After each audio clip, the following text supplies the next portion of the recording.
Hello, internet friends. Welcome back to my channel. This is Lindsay or LiJo, and today we are going to be talking, well, really about two things. We're going to be talking about kind of our default programming with our fixed mindset, just what we come out into the world with, and then also where we can grow to with our own functions, but also kind of learning about other functions and seeing the areas that we want to change about ourselves from a cognitive perspective and where we have room to grow.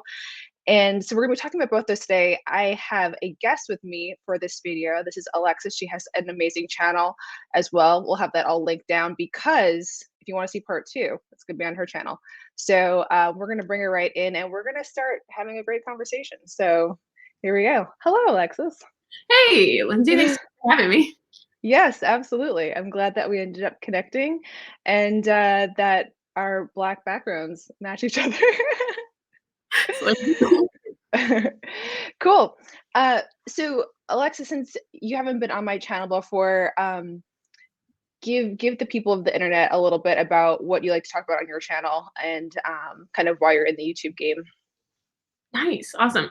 Yeah, so I have a channel. It's just my name, Alexis Kingsley, and I kind of meditated on within the personality niche, like where do I want to be? Because I see it like a funnel. Like you kind of start at like the wider part of the funnel is maybe like humor videos and 16 personalities, which are super valuable, and you get all the way down to maybe like the bottom of the function where there's maybe like less users, but it's maybe more deep content. Anyways, I kind of meditated that I would like to be kind of solidly like in the middle of the funnel where there's still it's not so esoteric, but it's not so serious. It's kind of in the middle. So I really like to talk about personal growth. Like I like to see like the usability of Myers-Briggs. Mm-hmm. Yeah, there's that good old like TE jumping in. It's like, how can we actually apply this insight that we're getting from this? I'm the same way. And I think actually I'd probably kind of stick myself somewhere around the same place too, where it's like you can incorporate some novelty, but there's also kind of an underlying point to everything that you share. So Right. For sure. cool. So as it relates to your own journey, and because you mentioned wanting to be more part of the growth side of type, um, I guess, like, where did you see your own journey? And we could just actually pop right into this first question. But so kind of in the starting point for your life, what came naturally to you when you were a kid? Default programming, just like what was Alexis doing? What was she wanting to do with her life when she was younger? I think I always like when I think back to like, or at least like even when I was really young, like as I don't know how early type starts, but like as a baby, I know like my parents described me as like I would just like never move or like make noise or like they never worry about me like moving anywhere, like crawling anywhere. I was just like really still. I don't know how Mhm. early type develops, but and then as I got a little bit older, it's well, like when I was like 5, I think that there was some like I don't really remember playing that much as a kid. I remember like sitting in my room thinking, and I don't know if that's like what came naturally to me, just like this Mhm. pondering sort of, I guess. I would just sit in my room and like think like just like think about things. And eventually I think it was maybe when I was around mm, maybe it was when like my sister was born. Maybe it was like 7, 8. Then you could kind of see some of this like bossiness like start to be developed. Then I was Mhm. trying to like organize like my friends on the playground and stuff. Like I wanted to be kind of in charge of stuff. And so I think I was always just kind of looking at like from a long like from a really early age, like I can't remember a time when I wasn't thinking about like what I wanted to do when I grow up. Like even before adults were asking, I was always just thinking about like what do I want to do. Mhm. Yeah. And so it was interesting when you said kind of like bossing other kids around, because I saw something similar in myself too. Like when I was able to try to really interact with kids, I think a piece of that bossiness that maybe we both saw is for myself. I didn't really feel as though I knew how to play necessarily the way the other kids played. Yeah. And so because of that, there was like a disconnect there with like, I remember like there were some kids like playing a game with a ball, and I was like, why are you playing this game? And they were like, they just didn't even understand my question. And I was like, okay, I did the wrong thing, like, shoot, what did I do wrong with asking that question? And so then kind of later I started to I guess like, dictate more how things would go. And I felt like that was my way of interacting in a way that was useful versus, playing in a more stereotypical sense, I think. Right. I think it's kind of hard for INTJ children, like at recess, because there are certain crowds. Like, I ended up playing with like these people that would just like play horses, but I remember like constantly being like, "Do you guys just want to like go sit down and talk?" Like, I was always just kind of tired. Like, they would run from this place to this place, and I remember just getting tired Right. of that. And then there was the nerdy crowd that would play like Pokemon at recess, which I associate as being kind of like the INTP crowd, and I like didn't quite them either. And Yeah. so it's like, I don't know. TE as a child is just kind of weird. Like, I remember liking class a lot more than liking recess. And I remember a memory like in kindergarten, there was this kid that kept asking me like, "What color is this crayon?" And I remember being so irritated. That's like, you need to learn your color. If you do not learn You need to stop asking me this question. Yeah. Yeah, definitely relatable. There was a period like in like I'm trying to think back to like the youngest of young years where all the other kids were kind of doing their thing, and I was in kindergarten, and I was kind of set on this whole like mind over matter concept, and I'm like, I can separate my body from the ground like without jumping if I just concentrate hard enough on the fact that like I am not a solid being. And like I was over there like in some corner somewhere like being like, okay, yes, levitation is definitely possible, like, and just all by myself, like that was just what I was happy doing. So kind of taking that into our next question. So during that time of life, and you could just think of it like as younger years, it could be like 7, 8, whatever. But what was kind of your challenge, would you say, during that time in life?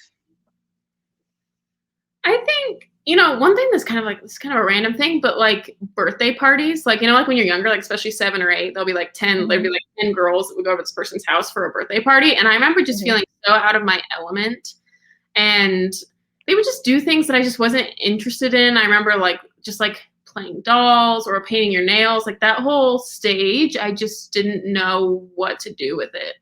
The only Hmm. one I can even relate sometimes, like I remember like when I would play games with people, a question I remember asking people a lot of the time was like, "Where's this going? Like, can you tell me where the story's going? Because then I'll know like how to like behave right now." And we're just like playing Hmm. or something. They're like, Yeah. we don't know where this is going. And I'm like, "Well, but can you like tell me like where do you think it's going?"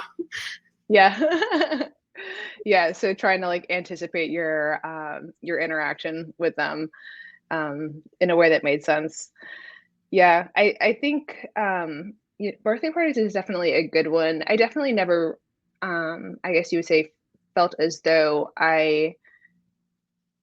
it was almost kind of as if people had this manual about being a kid that they all got to read, and I never got to read it.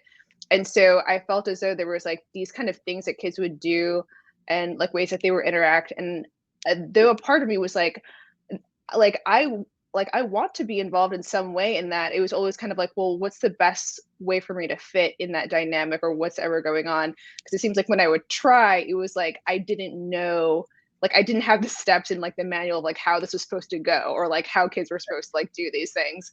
And so that was kind of a challenge. I guess I would play into like the whole like birthday party thing too and whatever. And but at the same time, it's like I was very happy being alone and not having interactions and friends like that. And so I spent, I was also an only child too, so I had lots and lots of alone time that I was very happy with. But then like the immersion of the people experience, it was always kind of like, okay, now I just realized that I don't maybe have all of the information that I needed to kind of like do this thing right or vibe the way other people do. So Right. Yeah, I feel like NIT are just kind of weird functions to see in children. Like, I don't know, like when I think of like how NI would manifest like to an observer, like I just like to go sit under a tree and think, and I guess that's like, mhm. like other kids aren't really doing that. And then TE, like I remember being on the playground and there was a rule like, okay, 3 people would be on the tire swing, we would count to 100, and the next people would go. And I remember being very like, okay, I will be in charge of this, and I will make sure Mhm. counting is like Yeah, that fair. you can have responsibility for that part. Yeah, definitely. I had a box, like, when I was, like, around that age that my dad had gotten a lawnmower in, and 100% my favorite toy. Like, sitting in the box in my room was, like, the that was like, and I had that box for years, and I just wanted to be in the box because the games, the fun was happening inside of my head. I had like friends there in my head. I had like, all this like stuff going on, and like the box was kind of like where this set happened. And yeah, that was great. But again, not always relatable when, if a friend came over to the house and I'm like, hey, want to go hang out in this box? And they're like, don't you have any other toys? And I'm like, oh, okay. The box reminded me of like, I convinced my mom, this is maybe junior high, like 7th grade, I convinced my mom to like let me paint my room black. And it was just like this like dungeon. I remember the coolest thing. That's awesome. She was okay with that? So my mom's an ISFJ, and I think she like really didn't like it that much. Like I think she would have she helped me like when I was really little, like wallpaper my room. And I think the INTJ route like was very, like she like didn't necessarily get it. So she would try to change it back like as quickly as possible. Yeah. It's okay, Mom, we get it. So, okay, so next, kind of like on the progression of the timeline. So how did your natural strengths continue to evolve in like middle high school? So in the time of our development, where we're starting to become like, I guess you could say, more of an individual in terms of how we're navigating life. Where did you feel as though, maybe compared to your peers or other people, your age, that you were falling into what you know now to be your strengths more? Well, I think especially in high school, maybe I guess at the end of junior high, probably, I really started to get into strong goal setting. And that was where there started to be some more TE that I would consider playing on the offensive versus just like the defensive, just like normal task and like having a planner and stuff. And so like when I got into high school, that's when I started setting goals. It was like, I want to go to an Ivy League school. I want to be valedictorian. I'm going to take this many classes. I'm not going to take any electives. I'm going to double up on science classes. I'll double up on math classes so that I can like get to these upper levels. So I think that was maybe something that developed into high school. Is I noticed in high school that TE started coming up to the forefront like way more than it had been before. Yeah. I'm trying to think of where I started there was definitely I guess really like the drive towards the things that I had kind of pointed in my mind that I wanted to grow in. And I think one of my areas, and this kind of comes to like being okay with the same momentum towards the one track piece, is I was so okay with consistency. And I really enjoyed, like, I was a music nerd back in those days particularly. And as like a bass player, and like I wasn't comfortable like really hanging out with the kids at lunch and all that stuff. So I would go in these music rooms and I would practice every day, during lunch. And, whenever I had like a free period, it's just like, okay, well, I can go practice, because that's kind of like my safe but consistent place where then I could, continue to build that skill. And I forget what age it was at, but my parents were basically like, well, obviously you're going to college. And they're like, but you have to get a scholarship there. And I was like, okay, so like, what should I get my scholarship in? And I just had kind of said like, I'm going to get it in music. So that was, at that age, I was like, okay, well, if I obviously have to go to school, so I obviously have to get this scholarship whether I want to or not. And that kind of, made it easier and almost gave me a reason to, not be with everyone else. So I'm like, oh, I got to practice, great excuse. Right. I totally know what you mean. It is so much easier. Like if I have like a role or like a task or something, it's so much easier to be around people. Like the lunchroom at school, that is just like the worst. It's like, that's not the NITE place. It's like, what do you even do in the lunchroom? It's I like totally relate. It's like, yeah, you just go, gives you a spot, you go work on your skill, you hone your skill. It's so interesting. I play bass too. What's that? I play bass too. Really? Yeah. That's so cool. Like I like notice a lot of, well, actually I feel like I'm seeing more and more girls playing bass, but I feel like I like a lot of the instruments that a lot of guys are on. Like I like drums, electric guitar, bass. Yeah. Like I'm not like the flute person per se. Oh gosh, no. I had to when I was in school, I had to learn how to play some other instruments as well. And anything that's a higher pitch for whatever reason just is not my speed. I need something that has like a low frequency that's a part of it. Um so yeah, and I guess like in terms of other strengths, like during that time, I, I guess like there was the element of being able to like structure a good argument. Um, in terms of like I kind of got into some debate stuff when I was like in like later in middle school, um, and just the ability to speak and kind of organize thought, but in a way that's not social is the best way to say it. And I was always comfortable with that, but I wasn't comfortable with like the hey, let's just like shoot the breeze with each other and whatever having an interaction. So I think that's where I start to kind of see a little bit of a separation. Yeah, that's one area I wish I had gotten into debate. I debate was an elective, and so the way our school structured the credits or whatever to be valedictorian, basically I couldn't take any electives. So, but I Eagles cut off FI wishes because TE's the thing. So yeah, but I wish I had done debate. I think I would have liked it a lot. It seemed like there were a lot of ENTPs that did it, and I think I would have that crowd if I had Yeah. been there. Yeah, it was fun. Cool. So okay, so then kind of on that side, and we can evolve the timeline a little bit further too. So, like young adulthood, um, what did you find now at this point that started to become increasingly difficult with kind of just like your default programs that we're running? I think like if we extend it into like my early 20s, that's when I started FI playing a bigger role, more than maybe a background role. And basically I just had looked at like I was like I would like to be a teacher. I would like to teach people things. So then I majored in education. And it seemed like maybe after like 2 years in college, FI started really coming up like what do I value, what's in alignment with me and things like that. And I knew after like a couple years in my major that it was probably, I was like, this is not the right choice. But then because of the cost and like all the money spent, I was like, I need to get this wrapped up in a degree so that the credits aren't there and so that it's useful. But I became really depressed. And it was like TE and FI were really at odds with each other. It was like, are we doing the thing that saves money? It makes sense to get a degree. Or are we doing the thing that we like love to do?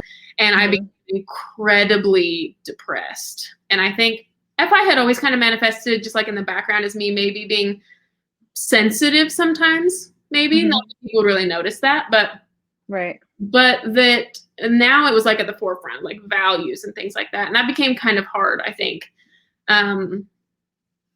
Yeah. So how did you so did you finish your degree in professional ed? So I finished my degree, and then then I was a teacher for 4 years because I needed some like figuring out of what I wanted to do instead. Yeah. And I was like, I don't want to make any like hard and fast decisions. I need to like really think on this for a while. And so then I thought on it for a while. So that's like kind of how I'm doing this. Yeah, neat. That's so funny. I had seen in one of your videos that like you had done like the education route, and that was what my degree was in too, is professional ed. And and it's funny too, but I didn't hear your part ever about that. That really wasn't what aligned with your your FI. And I had the same experience. I was kind of going through school, and honestly, my mom had a big influence on me when I was younger in terms of she's like, you should just go and like get an education degree because you can have summers off and it'll be great. And she worked in a school district as a social worker for many years, and I was like, okay, I guess that sounds fine, And so I just kind of started that way. I wish I really would have tuned into my FI more at that point when I could have been like, hey, listen, I need some time to really make this decision and really see what's important to me. But I didn't because I was young. And then, as it was going on, like when you're in school, it's very much like you're learning about the theory of education, you're learning about all these different components about, how to really convey information to people. And that was interesting to me. I enjoyed that. but in the back of my head, I'm like, you know what? There's this part where the kids are going to come in, and I don't know how I'm going to feel about that. And then sure enough, I started like, you do some teaching right before you're actually student teaching. And that was kind of okay because it was, every so often it was a class here, class there. Once I got in, full time into a classroom for, 8 classes a day, and I was in an elementary school, I'm just like, I'm going to lose my mind if I continue doing this. So, yeah, it can be, I don't know why I didn't anticipate it, but it can be a very heavy SE career. I was with junior hires, the age level makes a big difference, but it can be very SE heavy.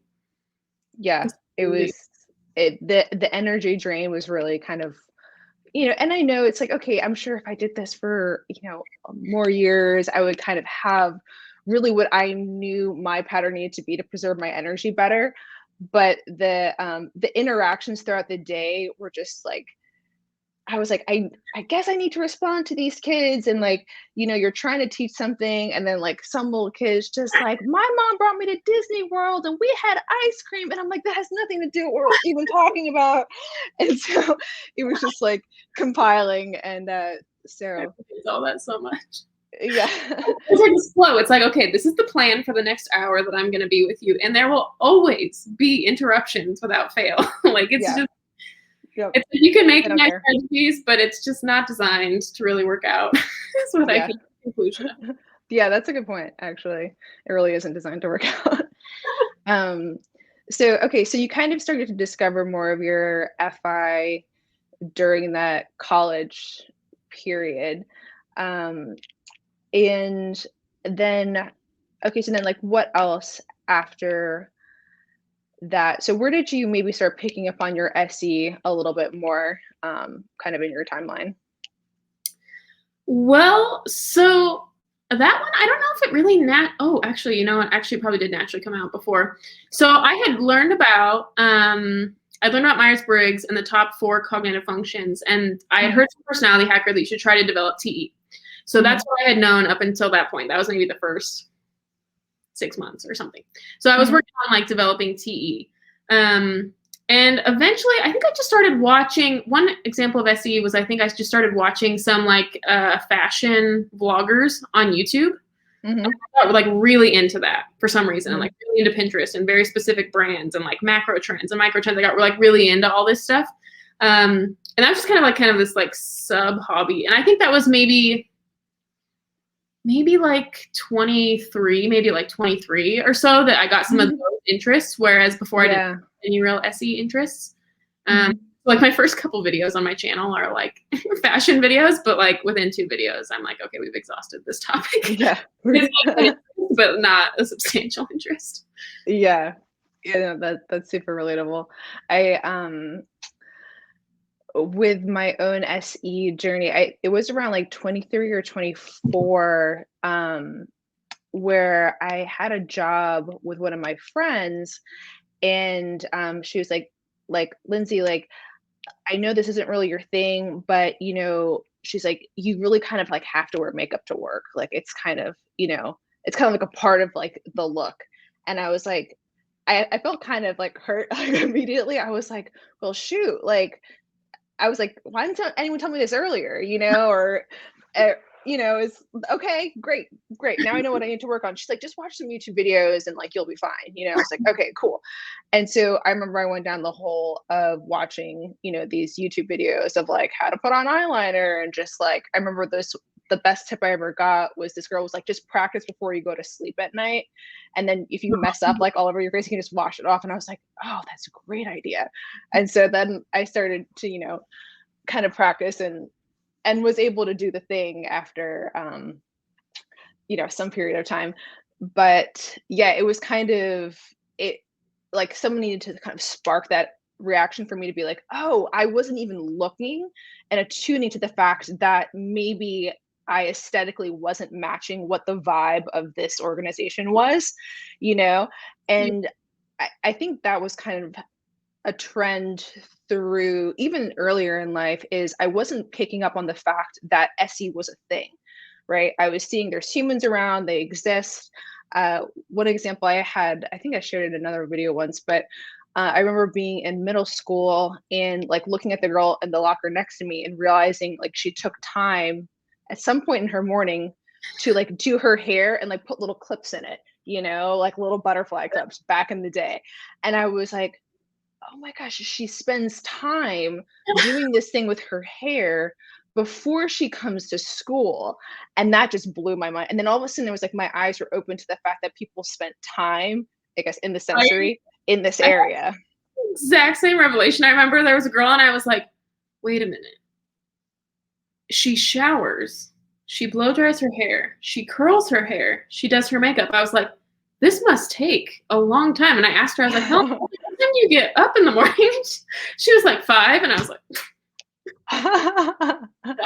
why do you do Nope. Yeah, I remember hearing that too from some people. And I was like, oh, that doesn't even sound right. And just kind of like blowing it off. But then you realize that, okay, yeah, these things do take time if you actually put, if you want to get a certain result, if you want to become results oriented in that way, it does take time. Right. Yeah. So yeah, kind of a similar, journey with like discovering SE in certain, and I don't know if it's the same thing for you, but I would always find that like my SE exploration would exist in a bucket. So I would kind of come across one area of like SE that I hadn't paid any attention to previously and or had any interest in. And I was like, oh, I can do just this one kind of SE really well if I just continue to practice it and like make it better. And so I would always kind of dig myself into, not into a hole, but I would refine one element of sensory. And until I got it to a place where I felt like, okay, this is good, I can kind of leave this. But I would sometimes just kind of rework the same SE thing for years until I felt as though, okay, this was a good one to let go of. Yeah, no, I think so. I get in these like phases. Like I got into a phase for maybe like 6 months that I was really into perfume and I like dug hardcore into like niche brands or whatever. And then like it's because more like it's like learning. I'm like learning about sensory things. I'm not sure if it even really counts if I'm just like learning about the sensory thing. And then I'll like dive hardcore into makeup. And then I dove hardcore into like clothes or whatever, or then it's music or like whatever it is. But it's like it's like, yeah, it is just like a bucket. It like doesn't exist anywhere else in my life. Like I only use it maybe like 30, I research about it for 30 minutes for a few months and then. Yeah. Yep. Yeah, exactly.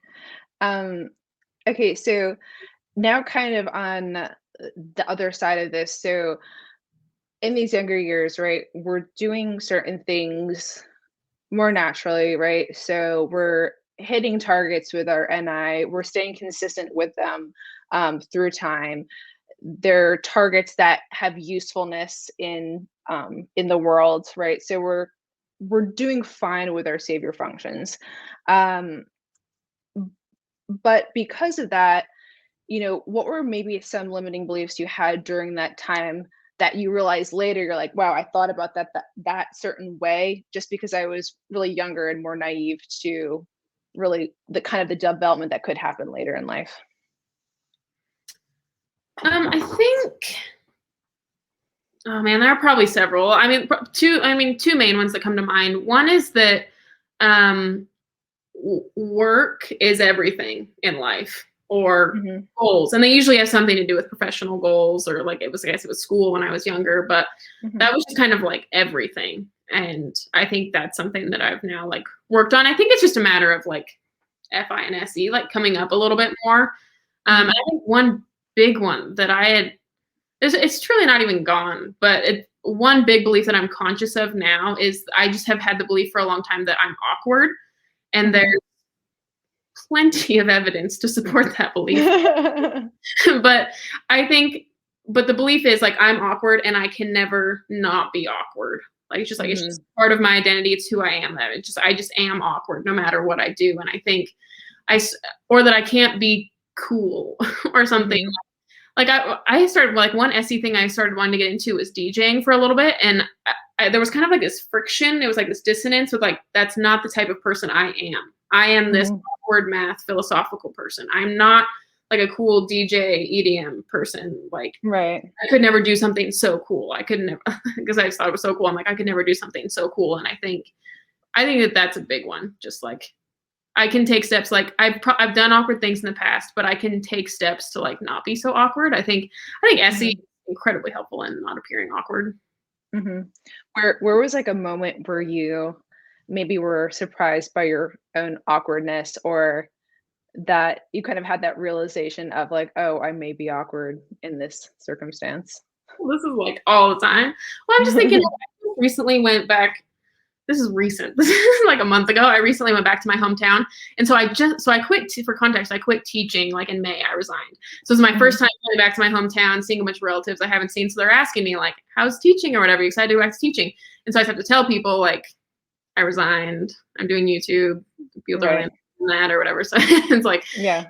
I just like tell people. So I'm like, yeah, I actually resigned, and they would be like, why? And I would always say this joke. I mean, it's not really a joke, and I would always think it was gonna land, but it didn't land ever. So they're like, so why did you quit teaching? And I was like, well, it turns out that I actually hate kids. And Real. it's a joke and it's real. I like thought it would be funnier than it was. And people just always seemed like really concerned. They were like, Oh, oh. honey. I said it like a couple times, and I'm like, this is not a good funeral joke. It's not a good joke in general, I don't think. Yeah, the FE people are probably just like, what? Yeah, I feel that. Yeah, I think like as it relates to the awkwardness too, I think, yeah, and it's like as you kind of grow, it's like you kind of just accept the fact that you're like, yeah, like I am definitely awkward in these ways, and I can be less awkward eventually in certain ways, or maybe I can trick people long enough to thinking that I'm not, you know. But the I kind of like the awkwardness in terms of, I just remember seeing like at like the similar kind of point in life, like early adulthood, seeing people in the world where I'm just like, wow, they just look as though they belong here. They just look as though they know how to sit in a way that kind of like looks comfortable, and they know how to sit in a chair, and like the way they hold their cup like looks cool, and I'm like spilling like my drink down like the side of like whatever I'm wearing, and just this level of comfort in the real world, and kind of similar to what I had said like in the very beginning, where it's like almost as if people had this manual that they had read before of like, these are how you do the human things really well and like pull it off great. And like still I was still like, oh crap, like I didn't really get that part of the manual. Okay, just fake it till you make it, like I can pull this off the best that I can. And that would definitely work. But I think my kind of limiting belief in this area was that I knew I could pull off being slightly less awkward for a very short period of time, but it's always like if I was around people too long, like they would find out, that that's not really who It's I so am. weird that you're like awkward. I can put on a Yeah, mask for a little bit, but yeah, eventually it's gonna come out sooner or later. And so I always kind of was like, okay, well, I can see people for a little bit, or I can interact for a little bit. But I really have to kind of call it quits with the majority of people, just because it's just going to be more of a hassle than it's worth. And so that was definitely kind of a limiting belief that I had, versus later just accepting it and just being like, yeah, well, that's what you get. um, I think another one might have been, and this probably kind of goes into the work thing that you were talking about, is that the idea that I'm not almost allowed to just do things for my own enjoyment, that they have to have a purpose that they serve. yeah. And that's also one that I'm kind of still slowly growing out of. It's because, doing something for the sake of novelty, it's just like, it's almost as though the brain can't comprehend it. It's like, I'm not allowed to just do that. That serves no greater purpose of my time, and time is the most valuable resource. So why should I spend it on something that's so trivial that doesn't actually mean anything at all? you know Right. and And that was kind of a hard one to break and just be like, you know what, there doesn't have to be meaning in things. Like you can just do sensory because you enjoy it, and that's okay. And so Yeah. that's kind of been a journey outward. Yeah, for sure. Yeah, I totally relate to that.